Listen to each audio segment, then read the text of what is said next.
tardes. Muchas gracias a todos por su asistencia. Me resulta muy agradable ver a antiguos alumnos en el público, que hace tiempo que no nos veíamos. Entonces, las últimas reformas laborales yo creo que han vuelto a poner en evidencia la incidencia que las situaciones de crisis económica tienen en la regulación de las relaciones de trabajo. Tal vez porque el trabajo asalariado es un factor importante en el desarrollo económico, pero también porque la actuación legislativa permite comprobar de una forma inmediata cómo reacciona un gobierno ante una situación de crisis. En cualquier caso, el derecho del trabajo siempre se ha caracterizado por su adaptación o intento de adaptación al contexto socioeconómico en el que se aplica. Por lo tanto, es lógico que se haya visto afectado de alguna manera por las situaciones de crisis económica. Tal vez por ello también buena parte de las reformas laborales que se han ido sucediendo se presentaban y se justificaban como reformas coyunturales, con las que pretendía darse respuesta a un problema concreto en un momento dado. De hecho, casi todas menos la última, la reforma de 2012, que expresamente se presentó como una reforma estructural y no meramente coyuntural. Pero lo cierto es, mi idea es un poco hacer un repaso de todas esas reformas y de los cambios que han ido introduciendo. Lo cierto es que, salvo alguna excepción en lo que se refiere a la apuesta por la contratación temporal o la apuesta por la contratación indefinida, en el resto de cambios normativos que se han ido sucediendo, pues se han ido manteniendo en el tiempo. Es decir, la perdurabilidad de esos cambios, el que no haya habido vuelta atrás cuando las situaciones económicas han sido de crecimiento, no se recuperan las regulaciones modificadas durante las situaciones de crisis, tal vez nos lleven a pensar que las reformas serán más estructurales que coyunturales. De todas formas, no todas las reformas, no todos los cambios normativos que ha sufrido el derecho al trabajo se han debido a la crisis o a crisis económicas. Ha habido cambios normativos por otros muchos motivos. Ha habido cambios normativos porque había que adaptar la regulación al contexto constitucional y ofrecer una normativa que diera respuesta pues, al derecho de negociación colectiva o la libertad sindical. Ha habido cambios normativos como consecuencia de los cambios sociales y, sobre todo, un cambio muy importante, como fue la incorporación de la mujer al mercado de trabajo. Todo eso llevó pues, a hacer esfuerzos normativos importantes para acoger plenamente el principio de igualdad y no discriminación, para regular los derechos de conciliación de la vida laboral y familiar, que tanto pretenden contribuir a la efectividad de esa igualdad. Y también ha habido cambios normativos como consecuencia de la adhesión de España a las comunidades europeas, a lo que entonces eran las comunidades europeas. Han venido impuestos, por un lado, porque lógicamente la economía se vio afectada con ese cambio y, por otro lado, porque había que armonizar nuestra legislación interna. Por lo tanto, yo diría que los cambios normativos, las reformas, han sido un ingrediente habitual en el derecho del trabajo, por unos motivos o por otros. El derecho del trabajo surge, y eso lo sabemos todos, como un derecho especial del trabajador dependiente y como tal se configura o se caracteriza como un derecho social, como un instrumento de política social que pretende fundamentalmente dos objetivos: la compensación del trabajador como parte contratante más débil y la tutela de ese trabajador en la prestación de servicios. Prácticamente desde un principio también el derecho del trabajo va a atender a las iniciativas de organización colectiva que plantean empresarios y trabajadores y va a permitir la actuación colectiva. No obstante, las crisis económicas, y ya empezamos, que se sufren en los años 70 obligan a un cambio de orientación y obligan a un cambio de orientación del derecho del trabajo. Porque el derecho al trabajo va a tener que atender también a los problemas del proceso productivo, a los problemas que se plantea el sistema productivo, básicamente porque tienen una incidencia en el mercado de trabajo, en altas tasas de desempleo. En ese momento, el derecho del trabajo pasa a constituir un instrumento también al servicio del empleo, de manera que, sin abandonar la finalidad tuitiva compensadora, esa de la que hablábamos antes, pues el derecho del trabajo va a tener que preocuparse también de la creación y el mantenimiento del empleo. Y es cuando empiezan a surgir las primeras medidas de fomento de empleo. Y en este momento se pone en evidencia ya un primer escollo, una primera dificultad, lo difícil que es conciliar tutela del trabajador y tutela del empleo. No siempre las medidas que protegen al trabajador son medidas que tienen o que no tienen efectos negativos para el empleo. En el fondo, el legislador laboral va a presuponer que las decisiones de contratación de una empresa no solo dependen de la situación económica, también dependen del estado de la legislación laboral, de los costes financieros que implica la contratación, de las trabas administrativas, etcétera, etcétera. Este cambio de orientación supone también, y estamos hablando de los años 70, es decir, de hace mucho tiempo, supone también un cambio de enfoque o del enfoque que la legislación laboral tiene de la empresa, porque la empresa empieza a verse como la instancia generadora de empleo y empieza a tratarse como la instancia generadora de empleo. Y la preocupación también empieza a ser el ofrecer unas reglas de juego que de alguna manera favorezcan que la empresa contrate. Crisis económica de los años 80, que es que quizás lo que ya es una constante es la crisis económica. Crisis económica de los años 80, desindustrialización y alta tasa de desempleo. Y de nuevo nos volvemos a replantear qué hacer con el derecho del trabajo. Entonces, en este momento ya se plantea que las medidas de fomento de empleo no parecen suficientes. Hay que dar un paso más. Y hay que dar un paso más, se dice, para ofrecer a las empresas un uso más flexible de la mano de obra. Y entonces es cuando empieza a hablarse de flexibilidad. Aunque es un modelo de flexibilidad, el modelo del que se habla en los años 80, que gira en torno a la facilitación de la contratación temporal, incluida la contratación temporal acausal, es decir, la que no está justificada por necesidades temporales en la empresa, sino por ofrecerle al empresario un cauce, una vía que le permita extinguir los contratos y ajustar la plantilla si llegan las circunstancias.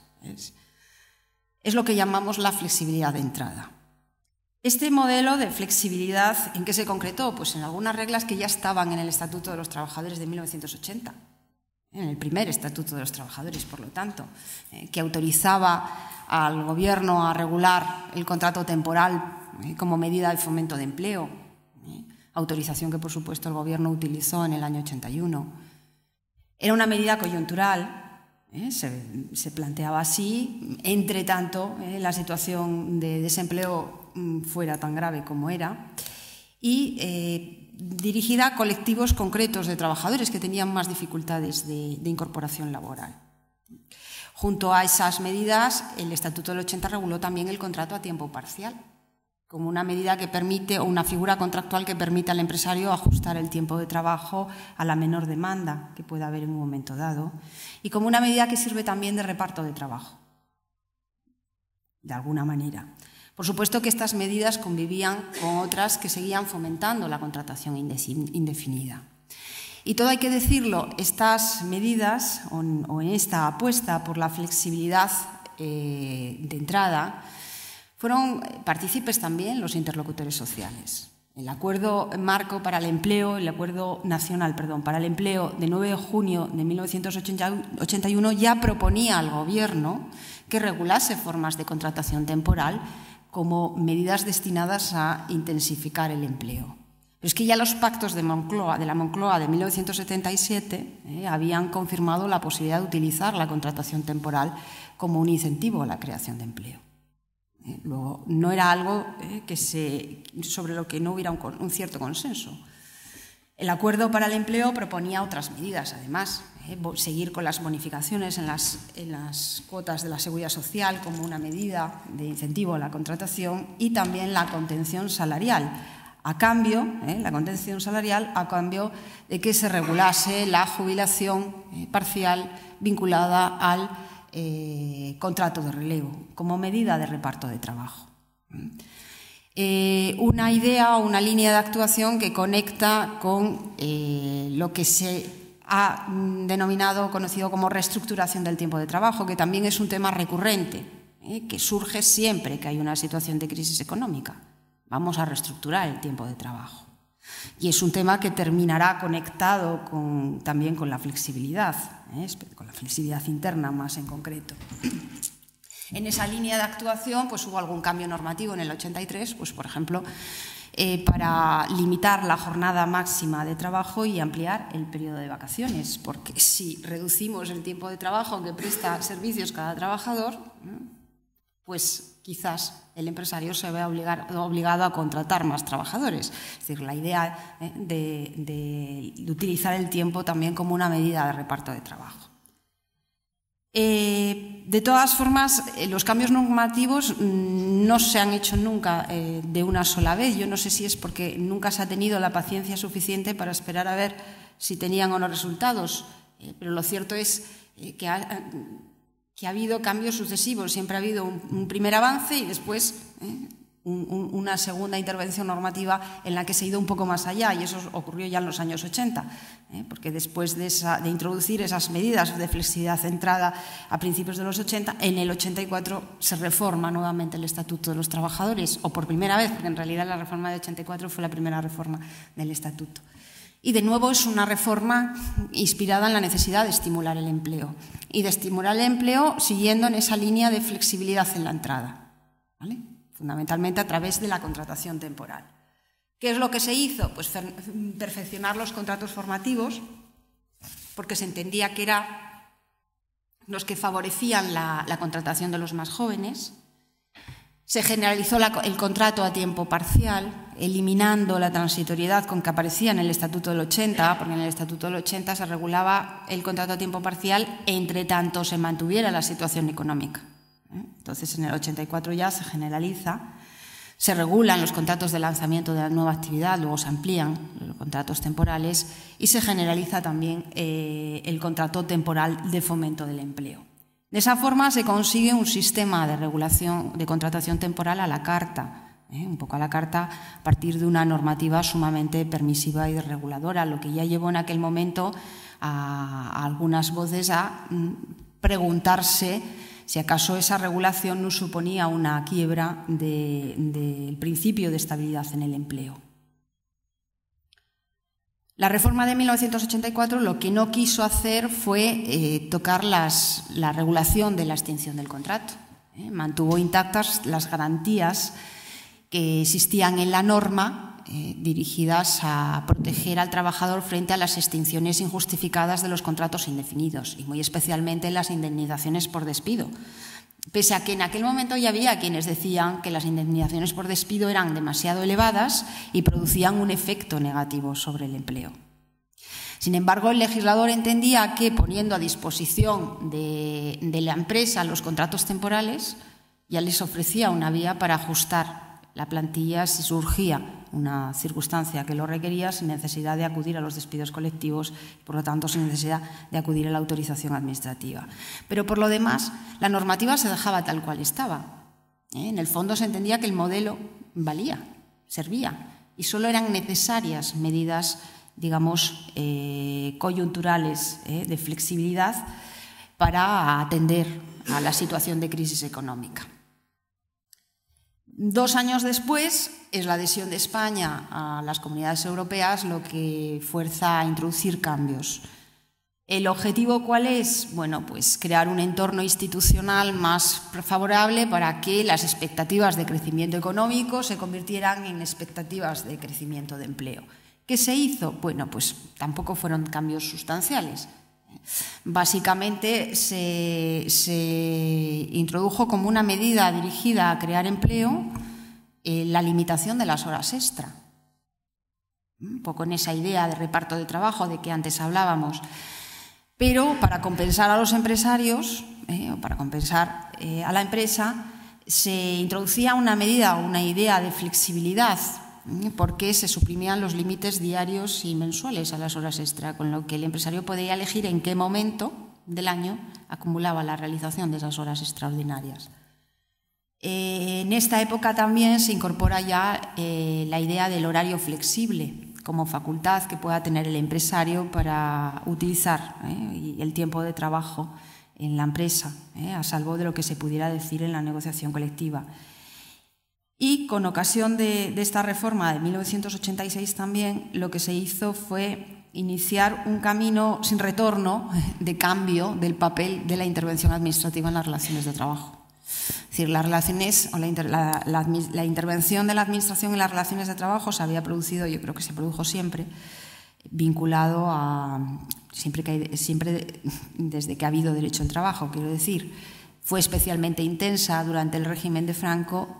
Lógicamente tuvo que sufrir un cambio y una adaptación al aprobarse la Constitución y establecer un nuevo sistema de relaciones laborales, pero la intervención administrativa siempre ha estado justificada. Y siempre ha estado justificada porque se dice que en las relaciones de trabajo hay un interés general que, digamos, excede o desborda del que puedan tener los sujetos de la propia relación de trabajo, que justifica la intervención administrativa. Sin embargo, las reformas, y la última es otro ejemplo de ello, han incidido en el papel que ha tenido esa intervención administrativa en las relaciones de trabajo. Y yo creo que el primer paso se dio con esta reforma de 1986, que lo que hacía era simplificar trámites administrativos vinculados o relacionados con la creación de empresas, el establecimiento de las empresas y luego liberalizar una serie de actividades vinculadas a la intermediación laboral. A partir de este momento se podía contratar a trabajadores aunque no estuvieran inscritos como demandantes de empleo. Sin embargo, hasta entonces era obligatoria esa inscripción. Años 90, de nuevo crisis económica. Y una crisis económica que pone en evidencia que el modelo de flexibilidad que se estaba aplicando no era suficiente o no era válido, porque producía efectos que era una flexibilidad, como hemos visto, de entrada, basada en la facilitación de la contratación temporal. Básicamente porque se decía, bueno, es que la contratación temporal crea empleo precario y tiene un efecto negativo sobre la economía, porque hay un estancamiento del consumo. Entonces es necesario un cambio de planteamiento. Un cambio de planteamiento que pasa, por un lado, por ofrecer nuevas reglas de juego a la contratación temporal y también nuevas garantías para los trabajadores temporales. Es en este momento cuando empieza a hablarse de otra noción de la que se sigue hablando, aunque sinceramente yo creo que todavía no se ha concretado como debería y quizás ahí está uno de los problemas, que es de la flexiseguridad, de la conveniencia de introducir medidas de flexibilidad para la empresa, pero que vayan acompañadas de medidas de seguridad para los trabajadores. Y la idea es muy buena, lo que pasa es que yo creo que no hemos sido capaces de identificar las medidas de seguridad. Tenemos claras las medidas de flexibilidad, pero no hemos sido capaces de identificar las medidas de seguridad. Esa línea se empieza en los años 90 como consecuencia de una crisis económica. A partir de ese momento se apuesta sobre todo por la contratación indefinida y la regulación, por lo tanto, de las medidas de fomento de empleo irán en esa línea, concentrando los incentivos a la contratación para la contratación indefinida o para la conversión a indefinidos de contratos formativos. Y se apuesta por otra idea de flexibilidad que es ya la flexibilidad interna. No la flexibilidad en la entrada, sino la flexibilidad interna entendida como la capacidad para adaptar las relaciones laborales a las circunstancias. Un primer ensayo tiene lugar en 1993, con ese Real Decreto Ley 1893, y básicamente ¿cómo se hace? Reduciendo el número de cuestiones o aspectos que son regulados de forma imperativa por la ley y ampliando el número de cuestiones y materias que se regulan por negociación colectiva. En esta línea va la reforma de 1994, que es probablemente, yo no sabría decir si de tanta envergadura, de más o de menos que la de 2012, pero parecida en envergadura, quiero decir. Es una reforma también que se llevó a cabo sin consenso social, sin que los interlocutores sociales estuvieran de acuerdo. Y básicamente lo que hizo fue restablecer el principio de causalidad en la contratación temporal. No sé si para compensar a la empresa de la limitación que suponía eso o simplemente porque había que armonizar nuestro ordenamiento interno al derecho comunitario, se regularon las empresas de trabajo temporal y se introdujeron medidas de flexibilidad interna fundamentalmente referidas a aspectos de condiciones de trabajo que tienen mucho que ver con la competitividad de las empresas, diría yo, en aspectos relativos al salario, en aspectos relativos a la jornada de trabajo, a la promoción profesional, a la clasificación profesional, en definitiva a las funciones. De manera que si hasta 1994 la flexibilidad giraba en torno a la posibilidad que tenía el empresario de utilizar el tiempo de trabajo, la duración del contrato y extinguir el contrato sin necesidad de alegar más causa que la llegada del término, a partir de 1994 la flexibilidad se apoya sobre todo en esa posibilidad de adaptar las relaciones de trabajo a las circunstancias. Se trata en todo caso de una flexibilidad interna negociada. Es decir, que es una flexibilidad que deben negociar los sujetos, empresarios y trabajadores, a través del convenio colectivo o a través del acuerdo de empresa. Es en este momento cuando empieza a cobrar auge el acuerdo de empresa como instrumento de negociación, digamos, paralelo al convenio colectivo. Con todo, el acuerdo de empresa no tuvo el éxito esperado o el éxito deseado, por varias razones.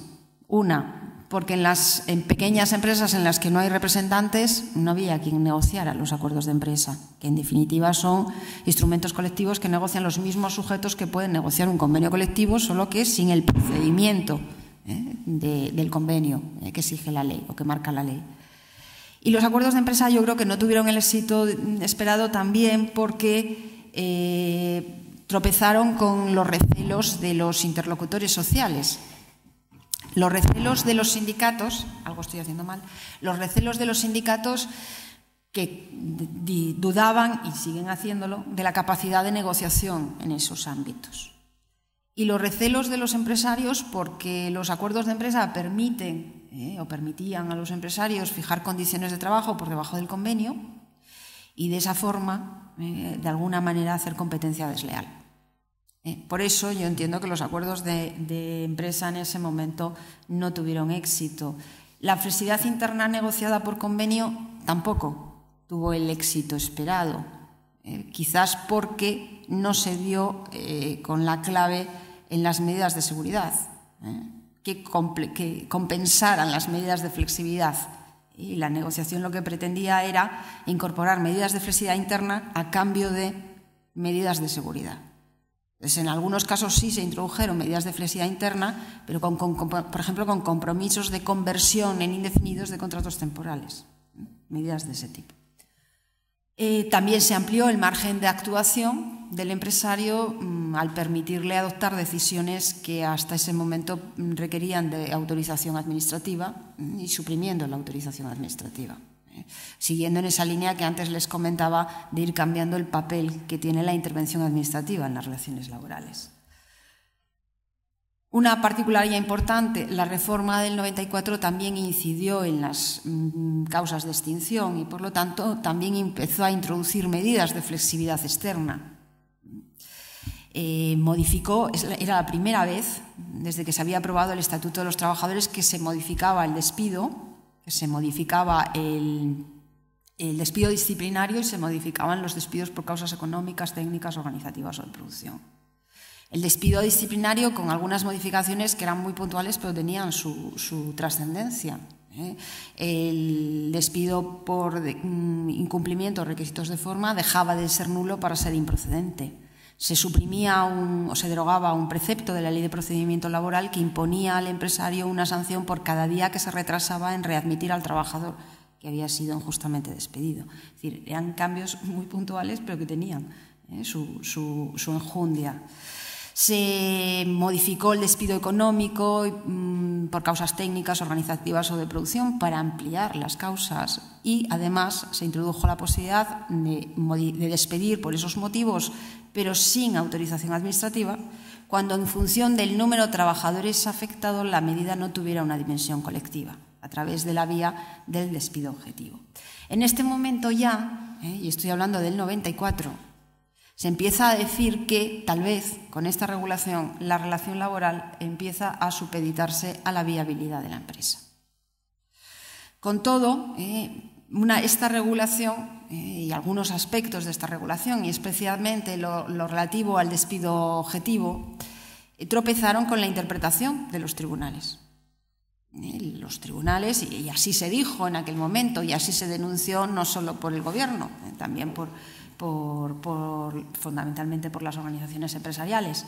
Los tribunales seguían interpretando las reglas de despido objetivo según la normativa anterior a la reforma y, por lo tanto, limitando el alcance de los cambios normativos que se estaban introduciendo. Lo cual me lleva a plantear, y si quieren de esto hablamos luego, el papel que los tribunales también tienen a la hora de aplicar las reformas laborales en el éxito de las mismas o en el alcance que las mismas tienen.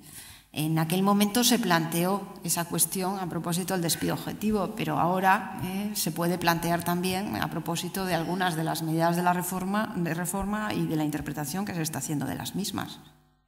Por dejarles solo planteado el tema, toda la problemática que se está planteando con la ultraactividad de los convenios y la interpretación que parece, y digo parece porque la sentencia yo todavía no la he visto, pero yo creo que no se ha publicado todavía, ¿no? Pero la interpretación que parece que los tribunales el Tribunal Supremo en concreto está haciendo de la ultraactividad de los convenios colectivos. Bueno, pues ahí habría mucho que decir también. En cualquier caso, sí me parece importante, o sí me ha parecido importante resaltar esa referencia a la viabilidad de la empresa. Básicamente porque me recordó inmediatamente un argumento que utiliza el Tribunal Constitucional en la última sentencia de 16 de julio de 2014 sobre la reforma laboral, en la que, a propósito desestima, como saben, el recurso de inconstitucionalidad planteado por el Parlamento de Navarra, y a propósito de alguna de las cuestiones de la reforma, saca a relucir o utiliza como argumento que la viabilidad de la empresa más el mantenimiento del empleo son intereses constitucionalmente legítimos, atendidos el derecho al trabajo y los deberes de los poderes públicos de defensa de la productividad que conectan con la libertad de empresa y de mantenimiento, de llevar a cabo una política orientada al pleno empleo. Bien. Evidentemente aquí está una cuestión que a mí me parece que es clave y sobre la que probablemente habría que pararse y reflexionar. ¿Esto qué quiere decir? En los años 70 nos habíamos cambiado de orientación y habíamos dicho que además de la finalidad intuitiva y compensadora, resulta que también había que pensar en los problemas del mercado de trabajo, ¿vale? Y ahora, ¿qué estamos diciendo? Que además de la finalidad tuitiva, es decir, además de tutelar al trabajador, de compensarle en esa desigualdad de partida, resulta que la competitividad de la empresa es también una finalidad del derecho del trabajo. La viabilidad de la empresa es también una preocupación del derecho al trabajo. Y si es así, ¿cómo la conciliamos con la finalidad tuitiva? Es decir, si nos resultaba difícil el equilibrio entre finalidad tuitiva y tutela del empleo, entre tutela del trabajador y tutela del empleo, ¿cómo conciliamos tutela del trabajador y viabilidad de la empresa? Bien, yo creo que esas son las grandes cuestiones que se plantean. ¿Y cómo hacer todo eso sin que se renuncie a la función tradicional del derecho del trabajo, que es la de constituir un instrumento para alcanzar la justicia social? Esas son las grandes cuestiones. Sin perjuicio de que yo cada vez estoy más convencida de que la viabilidad de la empresa, cuando va de la mano del mantenimiento del empleo, es decir, no cuando va sola, sino cuando va de la mano del mantenimiento del empleo, sí debe ser una preocupación del derecho del trabajo. Pero bueno, eso, como digo, lo dejamos para el debate. Lo que se hizo en el 94 no difería mucho, o por decir que poco o nada, de lo que se decía desde Europa que había que hacer. Lo que también pone en evidencia un dato que yo creo que todos tenemos en la cabeza, y es que las respuestas vienen condicionadas por nuestra pertenencia a Europa, a la Unión Europea. En aquel momento, la estrategia europea de empleo que se ha ido construyendo a partir del Consejo de Essen de 1997, ¿qué es lo que decía? Mayores dosis de flexibilidad interna en aspectos sobre los que claramente ha incidido la flexibilidad interna en nuestro ordenamiento jurídico: movilidad funcional y geográfica, distribución más flexible de las horas de trabajo, flexibilidad en la estructura de los salarios, mayores dosis de flexibilidad externa, ya sea aumentando las causas de despido, ya sea abaratando el despido o ambas a la vez, ya proporcionando fórmulas de contratación temporal. Y se decía también, ojo, y además esas medidas complementarias, es decir, no tenemos por qué elegir, no tenemos por qué decir o cogemos medidas de flexibilidad interna, optamos por las de interna, o las de... No, medidas complementarias. Lo que se había hecho en el 94 y lo que se ha vuelto a hacer en 2010. Hombre, hay un matiz importante, y es que en la estrategia europea, cuando se hablaba de la mayor dosis de flexibilidad interna, se identificaba como fuentes posibles para fijar esas dosis la negociación colectiva, el convenio, el acuerdo, pero se identifica también el contrato individual. Posibilidad de que fuera en el contrato individual donde se pactaran las medidas de flexibilidad interna. Eso no se incorporó en nuestro ordenamiento interno, en las reformas, ni en la de 2000, ni en la del 94, ni en la de 2010, ni en la de 2012. Y esa es, por lo tanto, la cuestión en la que seguimos resistiendo, digamos, a la influencia de Europa. Aún así, es decir, aunque las cosas se habían hecho como se supone que había que hacer, aún así España seguía siendo el país europeo con más tasa de desempleo y con más tasa de temporalidad. Según las organizaciones profesionales, el número de trabajadores temporales había pasado del 7,6 en el 84 al 35% en el 95. Las organizaciones profesionales se quejaban, además, del excesivo coste del despido improcedente, del que las causas de despido objetivo no estuvieran siendo interpretadas por los tribunales como creían que debía ser, y señalaban que esos aspectos eran o producían efectos negativos sobre la contratación. Por lo cual, por supuesto, también se insistía en algo en lo que yo creo que todos estaban de acuerdo, y era en los efectos negativos que estaba teniendo la dualización del mercado de trabajo. Trabajos temporales, la situación de los trabajadores temporales frente a la situación de los trabajadores indefinidos, porque los trabajadores temporales pues, no podían alcanzar derechos vinculados a la estabilidad del empleo, y además el ejercicio de los derechos colectivos pues, se veía afectado también. Por eso, tras las elecciones del 96, se abre un periodo de concertación social y se alcanza una reforma, en este caso consensuada, en el 97, que, como ven, sigue la misma línea. Vamos a incentivar la contratación indefinida, especialmente de colectivos concretos. Se suprime el contrato temporal para fomento del empleo, se suprime el contrato de lanzamiento de nueva actividad y se regula como ensayo normativo, insisto mucho en el dato porque me parece interesante, con el acuerdo de los interlocutores sociales, se regula un nuevo contrato, que es el contrato de fomento de la contratación indefinida, que tiene como gracia, como única gracia diría yo, que llevaba un abaratamiento del despido. Suponía una indemnización más barata en el caso de despido, que se utilizara un despido objetivo económico improcedente. Es la primera vez desde que se aprueba el Estatuto del 80 que se toca la indemnización por despido, aunque haya sido una cuestión así tan particular. Y se hace, insisto, con el consentimiento de los interlocutores sociales, con el beneplácito de los interlocutores sociales. Bien, es verdad que de forma experimental, hasta 2001.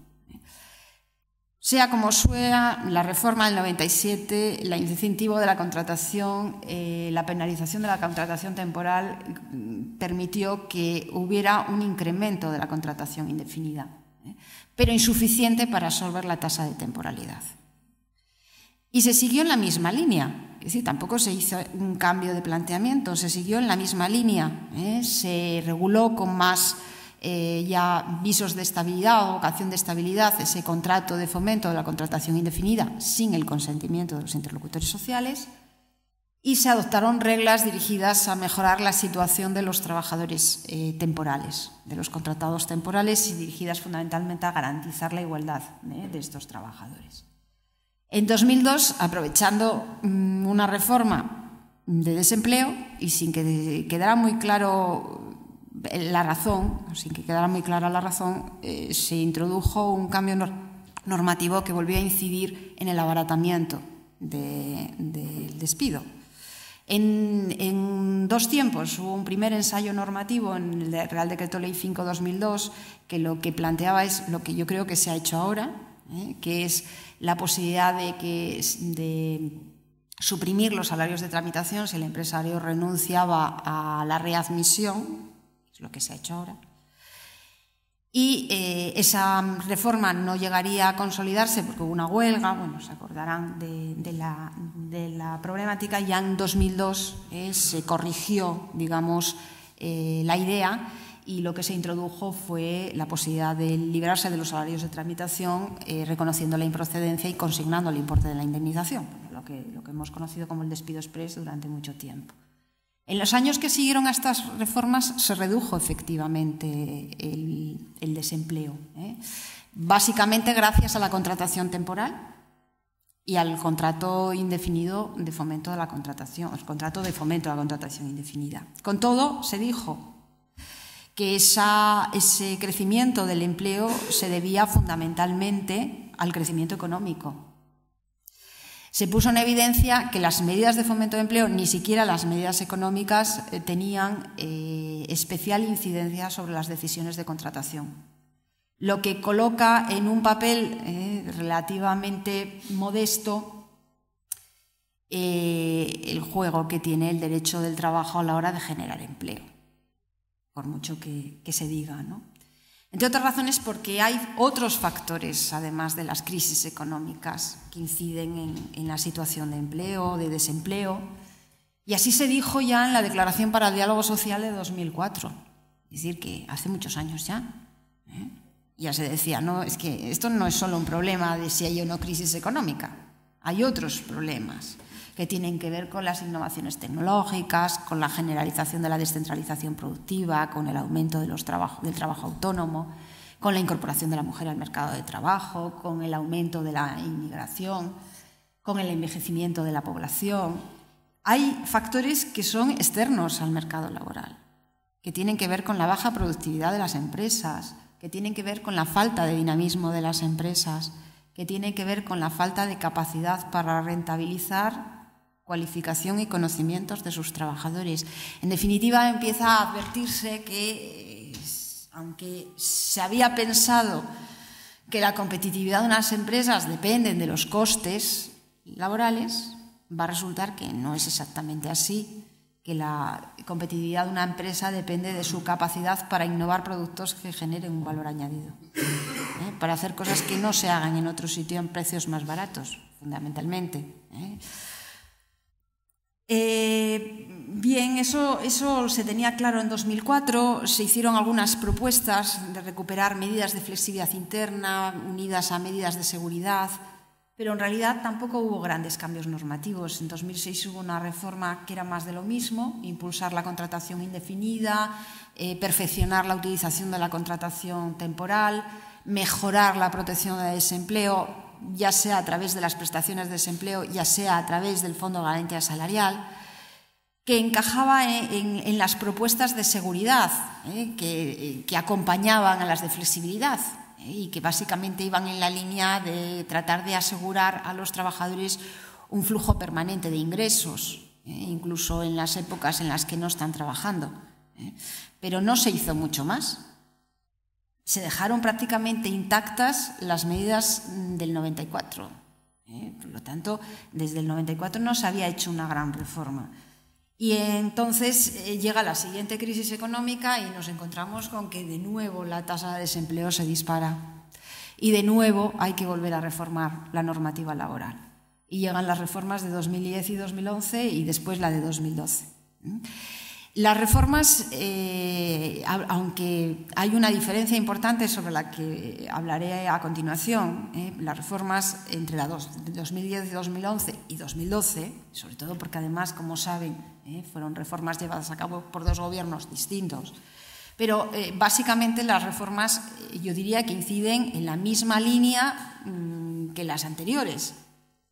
Vamos a incentivar la contratación indefinida, lo que al final se ha hecho regulando un nuevo contrato que sustituye al contrato de fomento de la contratación indefinida que queda derogado, y ahora es el contrato indefinido para apoyo a los emprendedores, para pequeñas empresas. Bien. Vamos a avanzar en las medidas de flexibilidad interna, especialmente en las que tienen que ver con el tiempo de trabajo, con el desarrollo de las funciones. Vamos a favorecer la adaptación de las condiciones de trabajo a las circunstancias de la empresa, con acuerdo con los representantes si las condiciones estaban pactadas en convenio. Previo a periodo de consulta si estaban pactadas colectivamente pero no en convenio. Por decisión unilateral del empresario si eran individuales, no estaban pactadas colectivamente. Vamos a avanzar en la flexibilidad externa. ¿Y cómo se avanzó en la flexibilidad externa? Aumentando las causas de extinción. Despido por absentismo, las posibilidades de despedir por el absentismo de un trabajador se han ampliado. Se ha abaratado el despido claramente porque se ha reducido la indemnización y se han suprimido los salarios de tramitación si el empresario opta por la extinción del contrato. Se ha suprimido las trabas administrativas porque ya no es necesaria autorización administrativa para llevar a cabo un despido colectivo. Luego se ha incidido en las medidas de flexibilidad externa. Se ha apostado por el mantenimiento del empleo, no obstante, con otras medidas que permiten ajustes temporales de plantilla. Los expedientes, lo que llaman para suspensiones de contrato, reducciones de jornada temporales, para superar situaciones de dificultad económica, digamos, coyunturales, ¿no? Se ha tratado de alcanzar las medidas de flexibilidad mediante un cambio importante en la negociación colectiva. Aquí sí tengo que decir mucho más importante del cambio que se llevó a cabo en el 94. ¿Vale? Aquí sí. Es un cambio muy importante en la negociación colectiva que, por un lado, pretende favorecer la negociación en la empresa a través de reglas que les sonarán prioridad aplicativa del convenio de empresa y descuelgue, y por otro lado pretenden también favorecer la adaptación del convenio a las propias circunstancias, a los cambios que se van produciendo una vez que el convenio ha sido negociado, mediante la revisión del convenio antes de tiempo y limitando la ultraactividad, ¿no? De esta manera se han visto afectadas, yo diría que por primera vez, las reglas sobre las que se asienta el modelo de negociación colectiva por el que se decantó el legislador al aprobarse la Constitución, ¿no? Que es básicamente la eficacia general del convenio, que es básicamente la fuerza vinculante del convenio, etcétera, etcétera. Y lo digo así, consciente de lo que estoy diciendo, que ha afectado al modelo legal de negociación colectiva, no al modelo constitucional. Porque, pese a todo lo que se ha dicho, yo tengo claro que lo que la Constitución dice es que la ley regulará el derecho a la negociación colectiva y la fuerza vinculante de los convenios. Punto. A partir de ahí, es la ley la encargada de decidir si el convenio colectivo tiene eficacia general o no, cuáles son las excepciones a la eficacia general, etcétera, etcétera. Nos guste o no nos guste el modelo legal hacia el que se ha ido. Yo les decía, he hablado de las reformas 2010, 2011 y 2012 en bloque. Hay una diferencia importante. Para mi gusto, hay una diferencia importante entre las reformas de 2010 y 11, por un lado, y la de 2012. Y según lo veo yo, y a lo mejor estoy equivocada, pero según lo veo yo, la diferencia está fundamentalmente en que en las reformas de 2010 y 2011 el legislador seguía confiando en la negociación colectiva. Es decir, en 1994 las medidas de flexibilidad interna eran claramente medidas negociadas. En 2010 y 2011, el legislador da un paso más sugiriéndole a la negociación colectiva qué materias hay que flexibilizar, pero dejando que la negociación colectiva tenga la última palabra. En 2012, el legislador ya no confía tanto en la negociación colectiva y identifica una serie de materias, o permite, si lo prefiere, al empresario adoptar una serie de decisiones de flexibilidad, aunque no se llegue a un acuerdo entre las partes. Esa es la diferencia. ¿Por qué lo hace? Que todo hay que pensarlo. Lo hace porque la negociación colectiva no había incorporado las medidas de flexibilidad interna. No las había incorporado, no como esperaba el legislador. Y por eso no confiaba en la negociación colectiva. Ahora bien, como uno tiene que intentar analizar por qué hacen las cosas todos los implicados, es decir, por qué la negociación colectiva no lo incorporó, por qué la negociación colectiva no incorporó esas medidas de flexibilidad interna, pese a que además, si uno se leía los acuerdos de negociación, los grandes acuerdos de negociación colectiva, parecía claro que todos estaban de acuerdo en que la solución eran las medidas de flexibilidad, ¿no? Pero luego no se concretaban en la negociación sectorial o en la negociación en la empresa. ¿Por qué?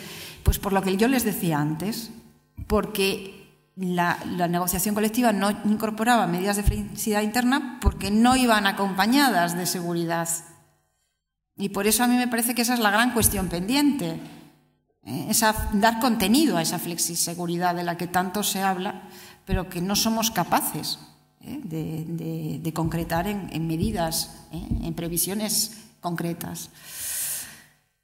De todas formas, es muy difícil. Antes me preguntaban si la reforma ha servido o no. Es que es muy difícil saber si las reformas han servido o no porque es que no se les da ni tiempo. Porque la reforma no acabó en el 2012. En 2013 y 2014 ha seguido habiendo cambios normativos. Quienes han analizado la situación del mercado de trabajo, y el otro día leía un trabajo que se acaba de publicar en Información Laboral, pues, ¿qué es lo que dicen? Dicen, ha crecido la contratación, pero probablemente porque ha habido crecimiento económico. Luego, tampoco parece claro que haya sido como consecuencia de la reforma. A lo mejor ha ayudado, puede, pero no lo sé. Ha crecido, sobre todo, gracias a la contratación temporal. Luego, le guste o no le gusta al legislador, se ve que el contrato temporal sigue siendo un instrumento que le permite o que permite a la empresa ajustar la plantilla cuando llega el caso y por lo tanto, sigue inclinándose hacia la contratación temporal.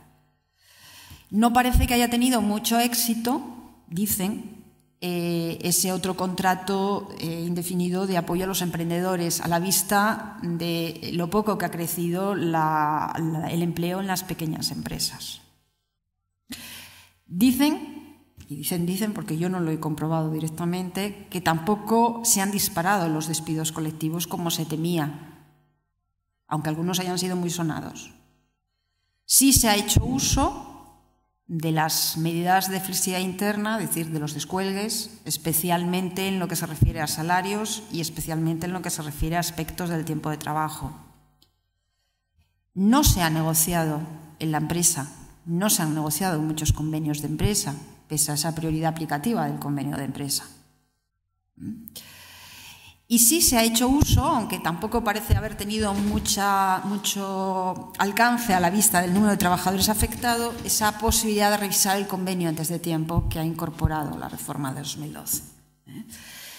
En cualquier caso, como decía, las reformas han seguido atacando, básicamente para proporcionar mayores dosis de agilidad para que la recuperación de la oferta de empleo sea, digamos, paralela a la recuperación económica. Se han introducido medidas para mejorar la intermediación laboral o facilitarla, incentivos a la contratación de jóvenes, con una serie de figuras contractuales, que si contrato a tiempo parcial con vinculación formativa para menor de 30 años, que si contrato eventual como primer empleo. Una serie de figuras que lo que pretenden es fundamentalmente incentivar la contratación.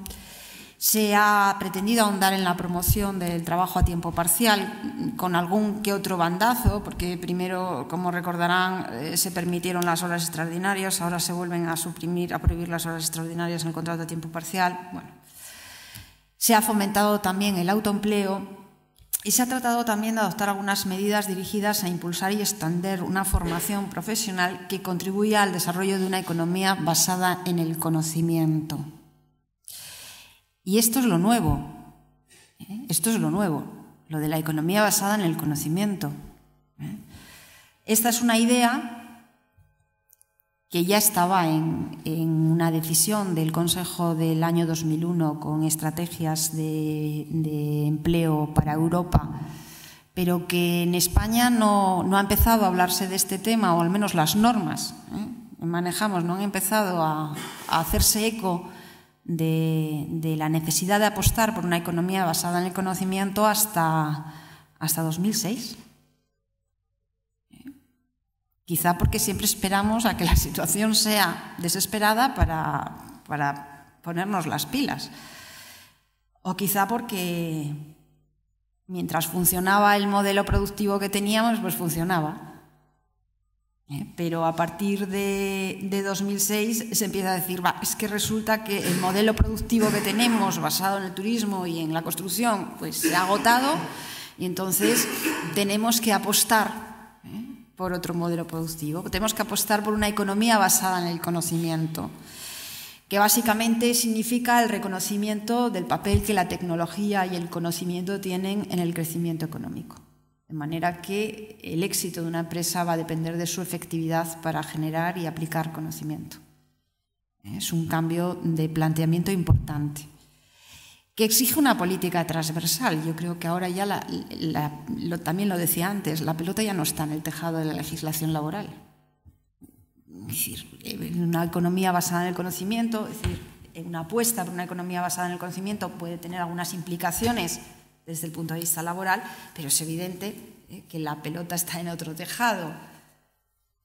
Una economía basada en el conocimiento requiere una inversión en conocimientos para aumentar la capacidad productiva del trabajo, y a lo mejor eso sí que conecta, pues por ejemplo, con todas las bonificaciones en las cotizaciones a la Seguridad Social y subvenciones que se están regulando para contratos de empresas, que hagan empresas con trabajadores con la única finalidad de realizar una actividad investigadora y de innovación tecnológica.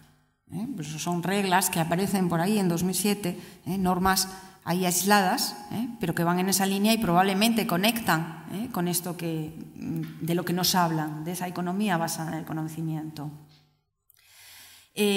Una economía basada en el conocimiento es claro que precisa recursos humanos más cualificados, y esa necesidad de recursos humanos más cualificados condiciona la formación profesional para el empleo. Y de hecho, en la Ley de Presupuestos para este año y en la Ley de Presupuestos del año pasado ya se hacía alguna referencia a estas cuestiones cuando se regulaba o se establecía que se destinase una parte de la cuota de formación profesional precisamente a financiar la formación continua, digamos, adaptada a una economía basada en el conocimiento. Probablemente tenga que ver con contratos con vinculación formativa y esté justificado, esté relacionado con ello, incluso tal vez, yo no lo he visto expresamente, pero tal vez tenga que ver con el nuevo papel que las empresas de trabajo temporal han asumido en materia de formación. Por lo que se refiere al mercado de trabajo, ¿qué es lo que se dice? Pues que para que apostemos por una economía basada en el conocimiento es necesario evitar el inmovilismo de la mano de obra, favoreciendo la movilidad geográfica, aunque esto ya está, quiere decir que tampoco sé qué más se puede hacer en este sentido. Es necesario apostar por una formación continua de los trabajadores en la empresa, y que eso sea una preocupación permanente. Se dice también que es necesario potenciar contratos indefinidos flexibles, y lo que me preocupa es que no se aclara de qué flexibilidad se está hablando, si estamos hablando solo de flexibilidad interna o también de flexibilidad de salida. Y por último, eso es importante, quienes están haciendo planteamientos de este tipo mantienen que una economía basada en el conocimiento debe de confiar en la negociación colectiva como un instrumento útil de regulación. Yo creo que por aquí van los tiros. Y por lo tanto, insisto, yo creo que la pelota ya no está en el tejado de la legislación laboral. Pero ahora tienen ustedes la palabra. Muchas gracias.